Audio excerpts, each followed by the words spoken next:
Welcome back to Jules FM and part 2 of my chat with Jules Lund. I'm Jules. In part 1, we heard how Jules prepared himself for opportunity, the strategy, courage and self-awareness that helped him land his absolute dream job, which was a presenter on Getaway. This was the most highly coveted job in the entertainment industry a few years ago. In this episode, Jules shares why action beats motivation, how clarity creates momentum, and why understanding your unique gift changes everything. He talks about the power of frameworks, habits, and doing the work even when you don't feel like it, because discipline, not mood, is what moves you forward. We pick up here on being crystal clear with what your goals are and how to start with them.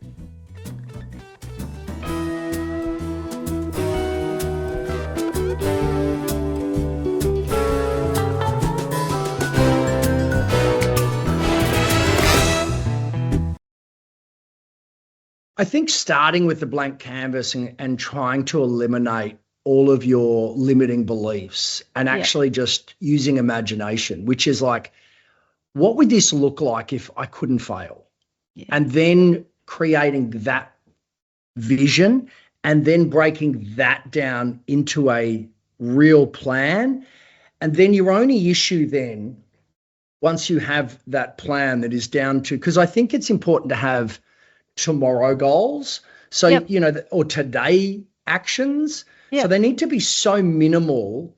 It shouldn't be, find casting directors. It should be, Google casting directors today. Whatever it is, it should be easy enough, to be able to do in between other tasks that you can just quickly tick that thing off so that you can get momentum. Because a lot of people wait for confidence or motivation before they take the action. And that's a bit like looking at a fireplace and saying, I'll give you wood when you give me heat. Yeah. The idea is the only way you build confidence is by, achieving those things, getting progression. And the only enemy you then have or conflict or negotiation is between, because you've said at the start, what if you couldn't fail? By the time you get to it, you go, I could fail. This could cost me money. This could be a waste and all those sort of things. So you need the action to be small enough that even when you're feeling defeated and intimidated by the goal, you can still just take a swing at that. Okay, so small incremental steps every day working towards your goal. I think so. And I don't take for granted how hard action is. Yeah. I don't think, in the personal training and fitness realm, you've got all these support mechanisms to just do the work. Whereas when it's your own project, like starting a podcast, like writing a book, like, building a new business, decluttering your house. Like there's all these, there's all these things that motivation, people think that motivation is the key and that's where you fail, because motivation, if you're honest, comes after taking the action. It's willpower. You shouldn't rely on it. Willpower is pretty shit and unreliable and inconsistent. Yeah. And so you need to build systems. Like they talk about that with like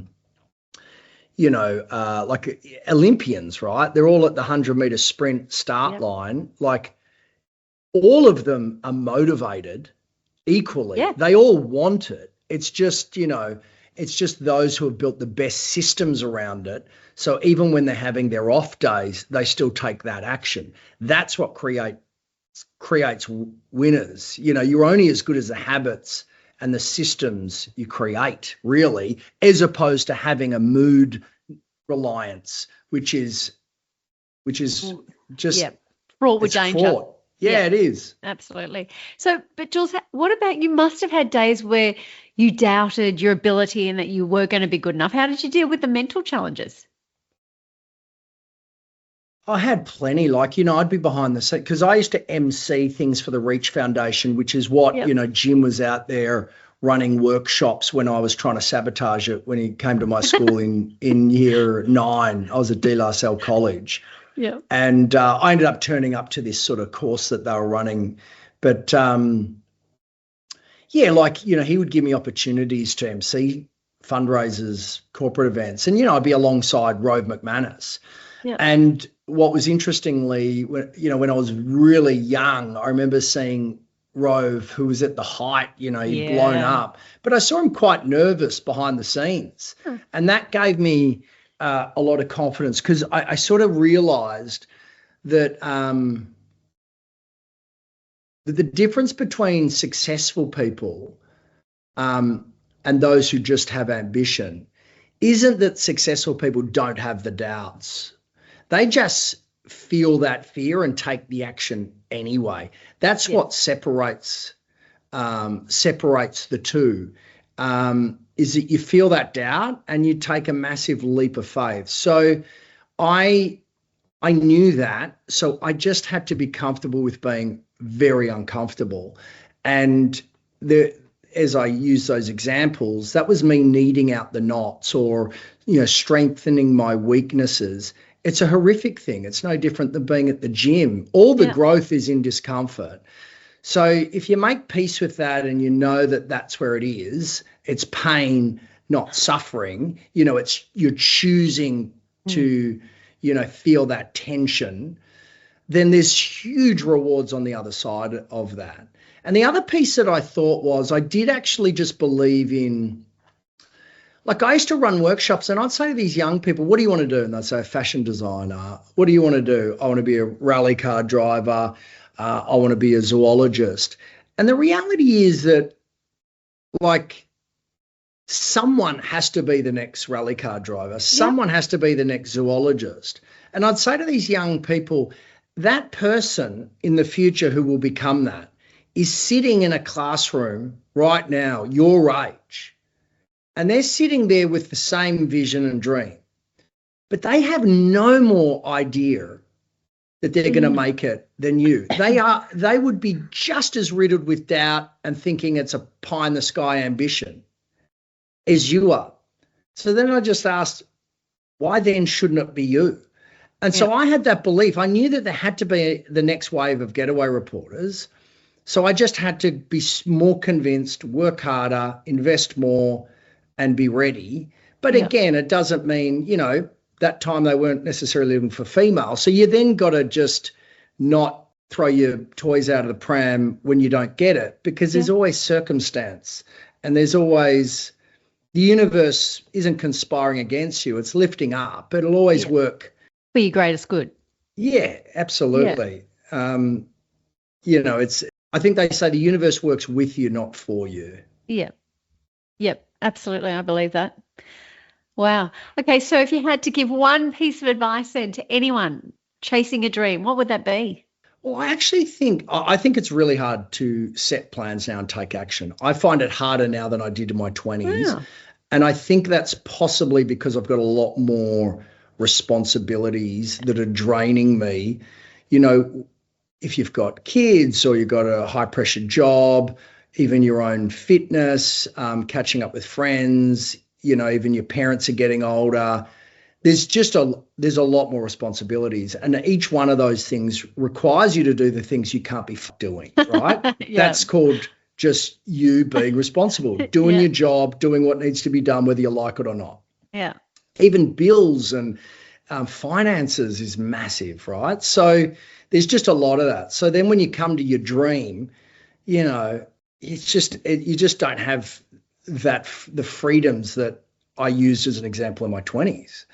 Yeah. And so I think number one is you have to be absolutely certain it's really something that you want to do. Even if it goes well, it's gonna be fucking hard work, right? Yeah. And so even when things are going well, you feel like you're swimming against the current. So you'd want to be working on something or caring about something that unlocks a sense of energy because of your love for it. And, we talked about this when we had coffee. It was like, you've had ideas in the past, and like me, you see a great opportunity. But the world doesn't really reward opportunists. It rewards people who are actually just expressing that which makes them unique. And those, only doing what only you can do. And if the closer you get aligned to that special superpower that all of the people around you would describe in different ways, if you can put that at the core of your ambition, then it'll give you an engine that you need to get through the tougher times. And so step one is actually what you decide. And I would spend 80% on your time refining that and being absolutely certain it's part of your North Star. Because once you start an ambition and you can't let it go, it could be 10 years, genuinely, because it's a tunnel. You raise money, you can't stop, you can't go back, you can only go forward. And, you leverage yourself, and that's really hard to do when you've got other responsibilities, right? So the second piece then is, I think, creating accountability buddies and designing a framework around it that when you can't be fucked, you've already committed to it. And I think doing that with one or two or three other people, I think that's what's missing in this world, which is frameworks around action where everyone comes together every week, talks about their progress, because I think naturally you will feel social pressure. Like if I go to the gym by myself, I'll do okay. If I'm in F45 and there's 20 people around me and they're moving up my ass, and if I stop and stall, I look like a dickhead. Yeah. Well, that's hacking me in ways that I can't capitalize on myself. It just gets me, whether I like it or not, it doesn't matter. I walk out of there sweatier than I do by myself, is the point. So I just think systems are the missing factor where everyone relies on motivation or willpower, because you then get into shame cycles where you go, oh, okay, I don't feel ready now. I'll go and walk down and get the coffee. Go and get the coffee, you sit down. I'll start to do a little bit of that. And then you're like, oh, you've never cleaned your house better than when you have to do something else. That's what James does. Yeah. And then and then you just kick the shit out of yourself, and then the next day you feel unmotivated because you feel ashamed, and you just get stuck in those for ages. You could spend your whole life procrastinating. Yeah. I couldn't agree more. I always step up my game when there's someone else there, and you've got someone to help motivate you and keep you on track. So I think that's really important. And if you want something to happen, you want to make your dreams come true, you have to be taking action. Yeah, spot on, Jules. Thank you for joining me on Jules FM. I hope you enjoyed our chat with Jules Lund, an unbelievable example of how discipline and determination seems to be the key to achieving whatever it is you want to achieve. There are more exciting guests to come in the next few weeks who will also share how they created their success. Don't forget to hit follow or subscribe so you don't miss an episode. Until next time.